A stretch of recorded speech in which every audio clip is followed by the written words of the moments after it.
What's poppin' YouTube? JD here, back with yet another review for you guys, and in this video we are going to be talking about the latest model from New Balance.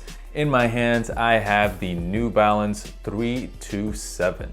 What up fam? So in this video I am going to be breaking down this sneaker, talking about the inspiration behind the shoe, also the quality of the materials, and of course give you guys some important sizing information, talk about resale, and as always give you guys that on-feet look, so make sure you stick around until the end of the video. So the first time we were introduced to this model was with that Casablanca collab. There were two sneakers that released, a beautiful green pair that I really wanted, but unfortunately I took an L on that one.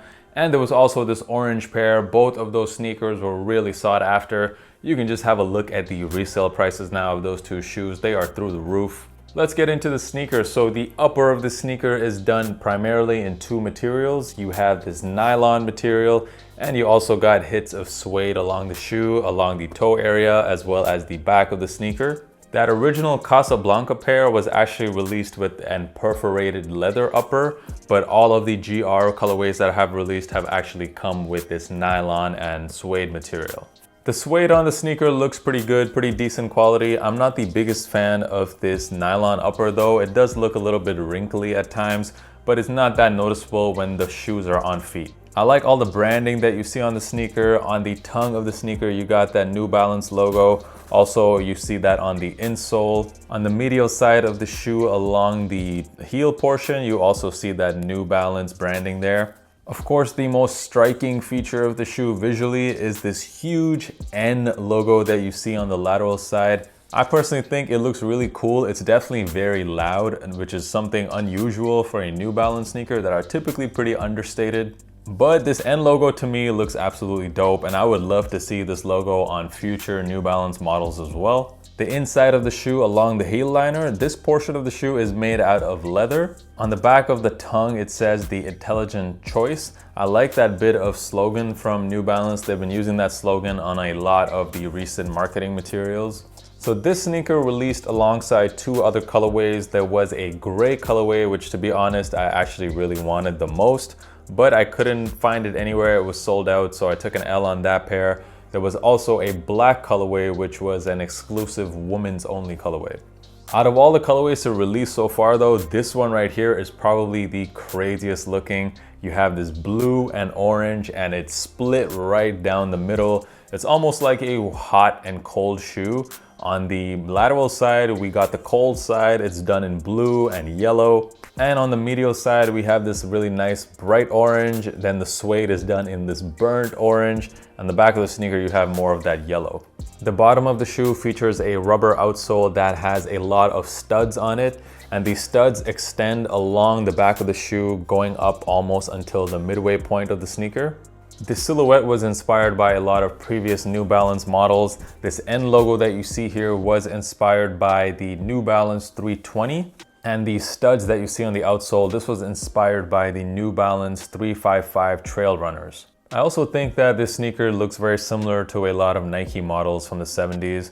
For example, the Nike Daybreak, as you can see, quite similar in terms of the shape and also the studs at the bottom. Also, you can say the Waffle Racers, just in terms of the shape as well as the studs, another very similar looking shoe. One of the best parts about this sneaker is actually the price. It is very low. The retail price on this shoe is only $110. You really can't go wrong. That's probably one of the cheapest New Balances on the market. And for $110, you're getting some pretty decent quality materials. And when it comes to comfort, although the cushioning is not great, especially when you're comparing it to other New Balance shoes, it's a pretty decent sneaker. It's not uncomfortable by any means, and it's good for just everyday lifestyle use. By the way, very quickly, if you've been enjoying this video so far, make sure you smash that like button. It really helps out the channel, and it helps this video get out there to a lot more people. So thank you for the likes, and of course, subscribe for more if you've not already done so. I am dropping content every single week, guys, so make sure you're subscribed. So let's talk about sizing. Now, as you can see, this sneaker does look very narrow, especially in this mid portion.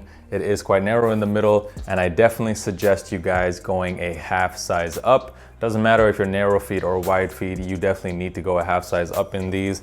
It not only feels very tight along this mid portion area, I got this pair in my true size, and I gotta say it also fits quite tight along this toe portion. My toes feel a little bit cramped in here, so definitely the recommendation is go a half size up. Some of you guys may have copped this shoe just for resale, so I will touch on that a little bit. Now, if you manage to cop one of the colorways of the Casablanca collab, I would personally hold on to them because there are a lot of people who wanted that shoe, and that shoe is definitely a bit more premium than all of the regular colorways. And of course, those are just crazy colorways, so I think the demand is constantly going to be there, especially going into the summertime, so I would hold on to those. For these 3 colorways that just dropped, actually the resale currently is pretty good on all 3 of those colorways. Especially that gray pair, I think will have the highest resale value. Something about New Balance and gray, those two just go together really well. But I wouldn't hold on to them. After all, these are GR releases, and the resale right now is pretty high on almost every size.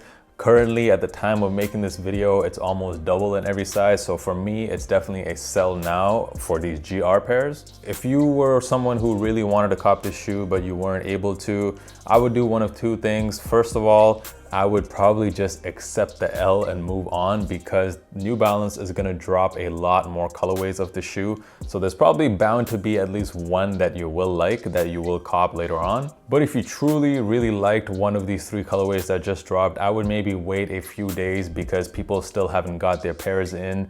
So wait till people get their pairs, that will bring resale down a little bit further. So that's probably my moment when I would go in and cop. If you guys haven't already done so, make sure you follow me on Instagram. The handle is right here. It is at JDKicks6. That is definitely the best place to contact me, and I do drop a lot of content on there, such as fit pics. So if you guys want some style inspiration or you just want to say what's up, make sure you follow me on JDKicks on Instagram. Thank you guys so much for watching this video. Once again, make sure you hit that like button if you enjoyed it. The on feet portion of the video coming up right now. Until next time, guys, peace.